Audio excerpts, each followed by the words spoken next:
Hello friends, welcome back to my YouTube channel. आज हम कर रहे हैं पीआरटी का जो एग्ज़ाम हुआ था 17 फरवरी 2026 को शिफ्ट थर्ड में, उसका English part. Let's get started. Question number 1, choose the option that best complete the sentence using an appropriate adverb. ठीक है। She type the report dash to meet the submission deadline. देखो, उसने report type करी है to meet the submission deadline neatly, efficiently, accurately या quickly. तो देखो यहाँ पे लिखा है सबमिशन डेडलाइन को मीट करना है उससे, तो वो जल्दी जल्दी काम करेगा ताकि वो सबमिशन डेडलाइन उसकी क्रॉस ना हो। इसलिए आंसर क्या हो जाएगा? Quickly. Option number 4 is the correct answer. Question number 2, substitute the underline part of the sentence by choosing the correct proverb. If you want something done, speak up. After all, the loudest complainer gets the attention. हमारे को किस कहाँ पे proverb use करना है? The loudest complainer gets the attention. The squiggly wheel gets the grease. हम साथ साथ मीनिंग भी देखते जाते हैं। The squiggly wheel gets the grease का क्या मतलब होता है? Complaining और speaking up gets attention. तो मैं लिख देती हूँ speaking up gets attention. Every cloud head has a silver lining. इसका क्या मतलब है? There is something positive in every difficult situation. There is something positive in every difficult situation. ठीक है। The pen is mightier than the sword. इसका क्या मतलब है? Words and writing can be more powerful than force. Words and writings can be more powerful than force. And last, the early bird catches the worm means those who act early have an advantage. Those who act early have an advantage. तो हमारा answer क्या हो गया? The loudest complainer gets the tension means the quickly wheel gets the grease means speaking up gets attention. Option number 1 is the correct answer. Question number 3. In the given question, a statement divided into different segments is given. The first segment A is fixed. Rearrange the other segment to form a coherent statement. A क्या लिखा है? A fixed ही है अपनी जगह पे. After the flood water receded, the relief teams prioritized. किसको prioritized करा है उन्होंने? एक बार हम पढ़ लेते हैं. B क्या लिखा है? Restoring clean water and sanitation to prevent outbreaks. C में क्या लिखा है? Distributing emergency rations to isolated households. D क्या लिखा है? And coordinating shelters for displaced families. E क्या है? While assessing infrastructure damage for long term rebuilding. देखो, सबसे पहले जो टीम है, रिलीफ टीम है, उसने प्रायोरिटाइज किया कि क्लीन वाटर को रिस्टोरिंग किया जाए और सैनिटेशन को प्रिवेंट किया जाए. फिर distributing emergency ration to isolated household, then coordinating shelters for displaced families. फिर लास्ट में क्या है? While assessing infrastructure damage for long term rebuilding. तो आंसर क्या हो गया? A, B, C, D and E. पहले से ही ये सही ऑर्डर में था. Option number 2 is the correct answer. Question number 4. Complete this following sentence by selecting the most appropriate option. Do you mean Charlie Chaplin dash actor? कैसा actor? The actor, that actor, an actor और a actor. तो Charlie Chaplin क्या है? The actor. हमने the यहाँ क्यों use किया है? क्योंकि वो स्पेसिफिक है और वेल नोन एक्टर है. ठीक है, इसलिए हमने यूज़ किया है the. Option number 1 is the correct answer. Question number 5. Choose the correct option to complete the sentence. The organization ensures equal opportunities for all employees dash there background और experience level. तो क्या regardless of, because of, in spite of या instead of. देखो, जो organisation है उसने ensure किया कि इक्वल अपॉर्चुनिटी मिलनी चाहिए उसके हर एम्प्लॉयज़ को, उनका चाहे कोई भी बैकग्राउंड हो या एक्सपीरियंस लेवल हो। तो हम कोई भी का वर्ड यूज़ करते हैं regardless of. Option number 1 is the correct answer, है ना। रिगार्डलेस ऑफ का इंग्लिश में मीनिंग होता है विदाउट कंसीडरिंग, ठीक है। और because of means gives a reason, gives a reason. In spite of means, in spite of का मतलब होता है डिस्पाइट ऑफ, मतलब means despite something. In spite of का मतलब होता है डिस्पाइट समथिंग। और instead of means in place of something else, in place of something else. तो हमारा आंसर क्या हो गया? Option number 1 is the correct answer. Question number 6, select the option that is the most appropriate antonym of the highlighted word in the given sentence. They believed in an eternal friendship that would last forever. तो यहाँ पे हमारा underline word है eternal. Eternal का क्या मतलब होता है? Lasting for ever, never ending. Lasting for ever, और हम क्या कह सकते हैं? Never ending. इसका एंटोनिम क्या हो गया? Enduring. Enduring means lasting for a long time, तो ये तो सिनोनिम हो गया, lasting for a long time. Temporary, temporary means lasting for a limited period, तो लिमिटेड पीरियड। तो यही हमारा एंटोनिम हो गया of eternal. Option number 2 is the correct answer. Perpetual, continuing for ever. Perpetual का क्या मतलब होता है? Continuing for ever. Immortal, immortal मतलब लिविंग और लास्टिंग फॉर एवर, लिविंग और lasting for ever. Question number 7. Choose the correct option to complete the sentence. She studied diligently for weeks, dash, she still felt unprepared on the day of the exam. देखो, वो हफ्तों से लगातार पढ़ाई कर रही है, बट एग्ज़ाम वाले दिन उसको ऐसा लग रहा है कि उसने कुछ प्रिपेयर ही नहीं किया। मैंने आंसर खुद ही बोल दिया, बट। हम ऐसे के लिए हम बट ही यूज़ करते हैं क्योंकि ये दो चीज़ कॉन्ट्रास्ट में हो गई है ना। Option number 4 is the correct answer. Question number 8. Replace the highlighted word segment with the appropriate one-word substitute. With the home library containing over 5,000 volumes, it was clear that the professor was an individual who has a great love for books.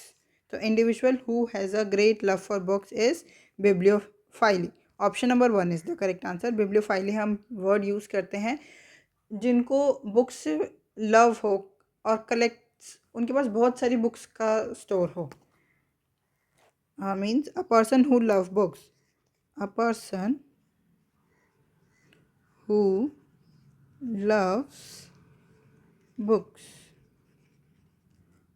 Horticulturist means a person who studies or cultivates plants, a person who studies or cultivates plants. Stoic, stoic का क्या मतलब होता है? A person who remains calm, a person who remains calm. Pedestrian, pedestrian, a person walking on foot, a person walking on foot. ठीक है, question number 9. Select the option that is the most appropriate antonym of the underlined word in the given sentence. The town experienced a rapid proliferation of new businesses. तो proliferation का क्या मतलब होता है? Means a rapid increase or growth in number. A rapid increase or growth in number. तो इसका antonym क्या हो गया? Extension. Extension means increase in length, increase in length, और हम ड्यूरेशन भी कह सकते हैं. Accession means the act of gaining or acquiring something. The act of gaining or acquiring something. Distension. Distension means the state of being stretched or swollen. The state of being swollen. Or depletion, reduction or decrease in quantity. Reduction or decrease in quantity भी बोल सकते हैं और इन number भी बोल सकते हैं.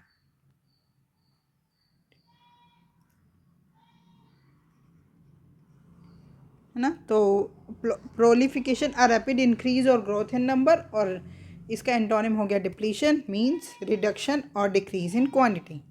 Question number 10. Select the most appropriate option to fill in the blanks.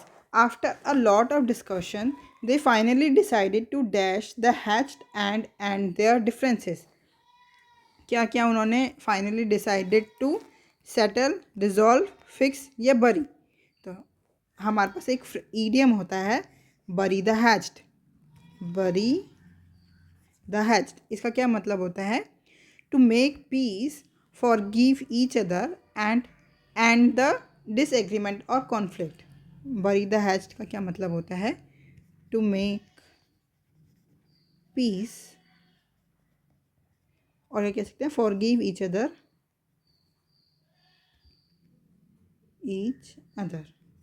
ठीक है. तो ये एक ईडियम ही हो गया. तो और ऑप्शन को मैं क्या ही बताऊँ. Option number 4 is the correct answer. Question number 11. Choose the misspelled word in the sentence. The new intern was extremely knowledgeable despite his young age. देखो इंटर्न की स्पेलिंग ठीक है. एक्सट्रीमली, एक्सट्रीमली की स्पेलिंग क्या होती है? EXTREMELY. तो एक ई की कमी है. Option number 3 is the correct answer. Young की स्पेलिंग भी ठीक है. नॉलेजेबल, ठीक है, ये भी ठीक है. Question number 12. Choose the correct option to complete the sentence. When you look at dash stars in the sky, यहाँ पर तो द आ ही गया. Do you ever wonder about life elsewhere. तो एक में तो द आ गया, तो ऑप्शन नंबर 1 और 3 एलिमिनेट हो गया. तो या तो द आ सकता है या एन आ सकता है. अब देखो क्या है. When you look at, an तो आ ही नहीं सकता. स्टार्स, ना साउंड आ रही है वॉवल्स की, ना वॉवल है खुद ही. तो when you look at the stars in the sky, do you ever wonder about life elsewhere. Option number 2 is the correct answer. Question number 13. Choose the option that can substitute for the expression fear of food. Food मतलब fear of food के लिए हम कौन सा word use करेंगे? पहले phonophobia. Phonophobia क्या मतलब होता है? फियर ऑफ लाउड साउंड्स या noise. Fear of noise. Mysophobia. Mysophobia is fear of germs. Fear of germs. Cynophobia is fear of dogs. Fear of dogs. और cibophobia is fear of food. Fear of food. तो हमारा answer क्या हो गया? Option number 4 is the correct answer. Question number 14. Rearrange the following segments to form a coherent statement. देखो किससे start हो सकता है, पी से, आर से और क्यू से. तो पहले P. But by taking a rickshaw. But से स्टार्ट नहीं होगा, लग ही नहीं रहा. तो क्यू देखते हैं आप. शी मिस द मॉर्निंग बस. उसके बाद क्यू से एक ही है तो क्यू के बाद क्या है, P. But by taking a rickshaw she manage to reach school on time showing her punctuality. यही सही लग रहा है. शी से भी स्टार्ट हो रहा है, एस से स्टार्ट हो नहीं रहा, क्योंकि मतलब ऑप्शन में एस है नहीं कि यहाँ पे भी शी है तो हम उसे स्टार्ट कर लें. और आर से शोइंग हर पंक्चुअलिटी, ये कुछ स्टार्टिंग लग नहीं रहा. मैंने आपको सारे ऑप्शन से दिखा दिया. तो आंसर क्या हो गया हमारा, Q P S R. Option number 4 is the correct answer. Question number 15. Choose the correctly spelled word that replaces the misspelled word in the sentence below. The principal addressed the issue of indiscipline firmly during the assembly. अब incorrectly spelled word बताना है. Address double D आता है, इसलिए ये first option गलत हो गया. प्रिंसिपल, प्रिंसिपल की जो स्कूल वाला प्रिंसिपल होता है उसकी स्पेलिंग PALE होती है, ये भी सही हो गया, ये गलत है. ये PLE सिद्धांत होते हैं. इनडिसिप्लिन, इन डिसी, अरे DIS, मैं खुद ही कन्फ्यूज़ हो गई. हाँ ये ठीक है, INDISCIPLINE. यहाँ पे एक सी की कमी थी. Option number 3 is the correct answer. अब हम आते हैं अपने पैसेज पे. तो सबसे पहले क्वेश्चन रीड आउट कर लेते हैं. Question number 16. What is the main M of sustainable resources management. Question number 17. Which technological tool supports water management? Question number 18. What inference can be drawn about water access? Question number 19. Identify the central theme of the passage. And question number 20. Identify the tone of the passage. अब passage पढ़ लेते हैं. Water security has emerged as a critical global concern as growing population, climate change, and unsustainable consumption place increasing pressure on freshwater resources. Many regions now face recurring shortages due to over extraction of groundwater, insufficient irrigation practices, and pollution of rivers and lakes. These challenges threaten not only drinking water supplies but also food production, public health, and economic stability. Sustainable resources management seeking to address these risks by balancing present needs with long term availability. Strategies such as rainwater harvesting, watershed protection, and the reuse of treated wastewater can significantly improve resilience. Equally important is improving governance. Effective water management requires transparent policies, coordination across sectors, and the involvement of local communities who often possess valuable knowledge about regional water systems. Technology also plays a growing role. Data driven monitoring, efficient irrigation system, and early warning tools for drought and floods helps optimize water use and reduce waste. However, technology alone cannot ensure water security. Without behavioral change and equitable access, improvement may benefit only a few. Ensuring water security, therefore, depends on integrating environmental sustainability, social equity, and responsible management to safeguard this vital resource for future generation. अब दोबारा question देखते हैं क्या है. What is the main M of sustainable resources management. तो हमारा क्या M है, देखो पैसेज में लिखा है कि हम सस्टेनेबल रिसोर्सेज को मैनेज कर सकते हैं टू सीक, देखो ये लिखा है, manage to seek address these risk by balancing present needs with long term availability. Means हमारे को बैलेंस करना है, balancing present and future needs. Option number 3 is the correct answer. Question number 17. Which technological tool supports water management. Seasonal migration pattern, traditional irrigation channels, data driven monitoring या market forecasting tools. तो कौन सा है, data driven monitoring. Option number 3 is the correct answer. Question number 18. What inference can be drawn about water assess? It improves automatically. It must be equitable. It depends only on rainfall. It requires privatization. देखो passage में भी यही लिखा है, मतलब influence हमारे को खुद दिमाग लगाना है, बट थोड़ा तो पैसेज में भी होना चाहिए. It must be equitable. Equitable word यहाँ पे लिखा है, मैंने पढ़ा भी था.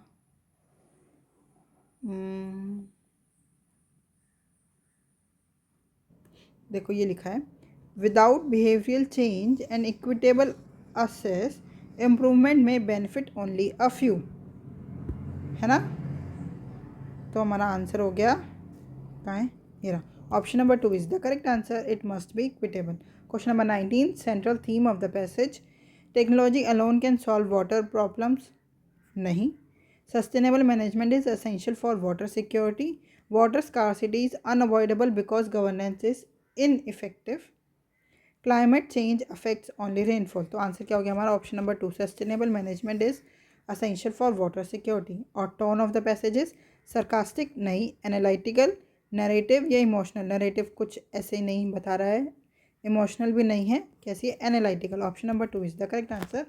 आई होप ये 20 क्वेश्चन आपको बहुत अच्छी तरह समझ में आए होंगे. अगर आपको कोई भी डाउट है तो आप हमसे जुड़ सकते हैं @maths PS1 टेलीग्राम चैनल पे. Thank you. Keep learning, keep practising.